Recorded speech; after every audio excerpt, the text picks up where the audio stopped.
नमस्कार प्यारे साथियों, मैं गार्गी सारस्वत आपका स्वागत करती हूं टारगेट विद अंकित की ट्रेंडिंग न्यूज सीरीज में, जहां आज का ट्रेंडिंग टॉपिक है महिला आरक्षण बिल और उस पर गरमाई हुई सियासत। तो जानते हैं ऐसा क्या है। महिला आरक्षण बिल, जिसे नारी शक्ति वंदन बिल के नाम से नवनिर्मित पार्लियामेंट के अंदर विशेष सत्र बुलाकर पेश किया गया। यह नई पार्लियामेंट का पहला बिल और 128वां संविधान संशोधन बिल है। इस बिल के मायने क्या हैं, इसे समझते हैं। अगर यह बिल पास होता है तो लोकसभा और राज्यों की विधानसभाओं के अंदर महिलाओं के लिए 33% सीट आरक्षित हो जाएंगी। बहुत अच्छी बात है, इससे महिलाओं की राजनीतिक भागीदारी बढ़ेगी। सुनने में जितना आसान लग रहा है, अगर उतना ही आसान होता तो इस बात पे इतना हंगामा न मचा होता। तो इस बात को समझने के लिए कि मुद्दा क्या है, जरा इतिहास समझते हैं। आप और हम सब जानते हैं कि 73वां और 74वां संविधान संशोधन हुआ 1993 में, जिसके माध्यम से ग्राम पंचायतों और नगर पंचायतों में 33% सीट्स महिलाओं के लिए रिजर्व की गई। उसके बाद यह सोचा गया कि क्यों न केंद्र और राज्य में भी महिलाओं की भागीदारी बढ़ाई जाए। इस सोच के साथ 1996 में एच.डी. देवगौड़ा की सरकार 81वां संविधान संशोधन के रूप में महिला आरक्षण बिल पेश करती है। लेकिन उस समय आपको याद दिला दूं कि यूनाइटेड फ्रंट की गठबंधन की सरकार थी, जिसमें 13 पॉलिटिकल पार्टियों का गठबंधन था। उसमें से कुछ पॉलिटिकल पार्टी इस बिल के फेवर में नहीं थी, जिसके चलते यह बिल वापस ले लिया जाता है। फिर 2010 में, जिस समय कांग्रेस की सरकार थी, उस समय राज्यसभा में यह बिल पास होता है, लेकिन लोकसभा तक यह बिल पहुंचता नहीं है। अब जबकि बीजेपी पूरी तरीके से बहुमत में है, वो इस बिल को पास करा रही है लोकसभा से, और यह बिल पास हो भी चुका है। 454 पक्ष में इसके वोट पड़े हैं, 2 वोट केवल इसके विपक्ष में पड़े हैं लोकसभा में।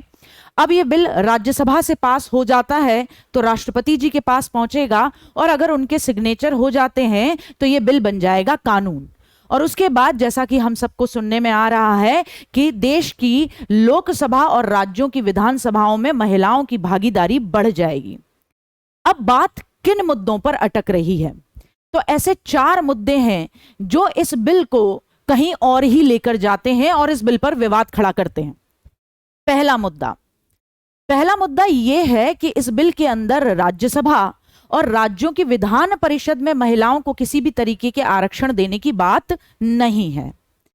दूसरा मुद्दा यह आता है कि जैसा हम सब जानते हैं कि लोकसभा के अंदर 545 सीटें हैं, जिनमें से 84 सीटों पर ऑलरेडी अनुसूचित जाति यानी एससी और 47 सीटों पर अनुसूचित जनजाति यानी एसटी को आरक्षण दिया हुआ है। अब इस बिल के अंदर यह बात कही जा रही है कि अनुसूचित जाति और जनजाति की महिलाओं को इसी 84 और 47 सीट में से रिजर्वेशन मिलेगा, अलग से कोई रिजर्वेशन नहीं मिलेगा। तो यह दूसरा मुद्दा है जिसपे विपक्षी सरकारें सरकार पर हमला कर रही हैं। तीसरा मुद्दा यह है कि इसमें कहीं भी अलग से यह नहीं लिखा है कि ओबीसी महिलाओं और मुस्लिम महिलाओं को अलग से आरक्षित किया जाएगा इस महिला आरक्षण बिल में। इस बात को लेकर भी बड़ा हंगामा चल रहा है। और चौथा मुद्दा या चौथा पॉइंट वो है जिसपे आपको और हम सबको बहुत विचार करने की जरूरत है। बात यह है आर्टिकल 82। आर्टिकल 82 है क्या? आर्टिकल 82 ये कहता है कि 2026 में परिसीमन होगा, और वो भी होगा जनगणना के आधार पर। अब आप कहेंगे ये परिसीमन क्या है, तो बता दूं, परिसीमन जब होगा तो जनसंख्या के अनुपात के हिसाब से लोकसभा, राज्यसभा, राज्यों की विधानसभाओं में सीट बढ़ेंगी या घटेंगी, जो भी होगा।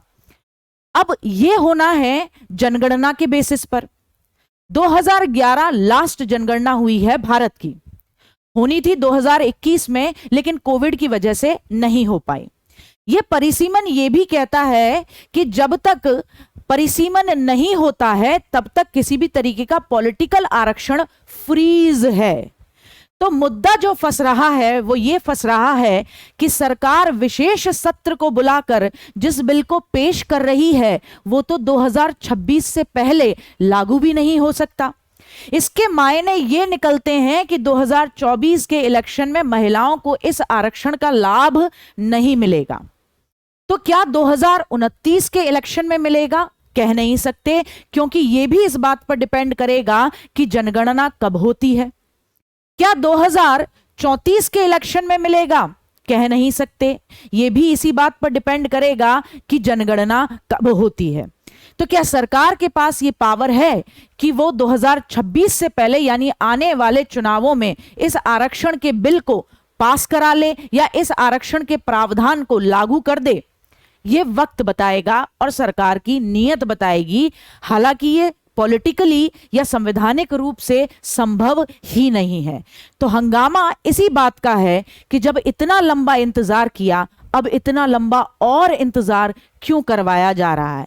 और अगर इतना लंबा इंतजार अभी और बाकी था तो इस तरीके से इस बिल को लाने के क्या मायने हैं, क्या फायदे हैं? तो मैं गार्गी सारस्वत आज के लिए यहीं तक आपका साथ दूंगी, विदा लेती हूं। कल फिर मिलेंगे इसी तरीके के ट्रेंडिंग टॉपिक पर, जहां मैं आपके लिए हर पॉलिटिकल मुद्दे को या नेशनल मुद्दे को आसान भाषा में आप तक पहुंचाने के लिए प्रतिबद्ध हूं। नमस्कार, शुभ रात्रि।